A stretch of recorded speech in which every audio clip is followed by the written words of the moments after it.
নাটক যে বললো তাকে ব্লক করেন আপু। না আপু, ব্লক করব না আপু। একটা কথা কি মনে রাখতে হবে, সত্য কখনো ঢাকা থাকে না।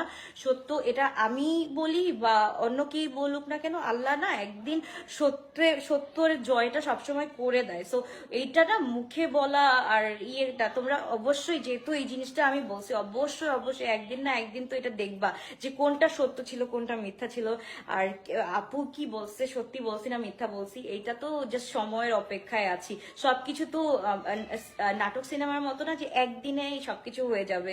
সো এটাও প্রুফ করার জন্য হচ্ছে গিয়ে টাইম লাগবে, তাই না? It takes time. সো সবার সামনে যেহেতু এই নাটকটা চলে আসছে সবার সামনে, সবারও তো দেখা উচিত অ্যাকচুয়ালি নাটকটা কি আসলে নাটক নাকি রিয়েল লাইফে সত্যি ঘটনা। তোমার আমি এতটুকুই এক কথা বলবো যে যারা আমাকে কখনো মানে এখন আপনারা কিছুদিন ধরে আমাকে জাজ করতেছেন তাদেরকে আমি সবসময় বলবো যে আপু আপনারা আমার সাথে না একটু 4-5 বছর ইনশাল্লাহ বা হচ্ছে গিয়ে যদি বেঁচে থাকি তাহলে আরও 2-3 বছর একটু কানেক্টেড থাকবেন, আমাকে দেখবেন, আমাকে চিনবেন, তাহলে হচ্ছে গিয়ে তারপর গিয়ে আপনি আমার নামে একটা কথা বলবেন, কমেন্ট করবেন, তখন গিয়ে শুনতে ভাল লাগবে।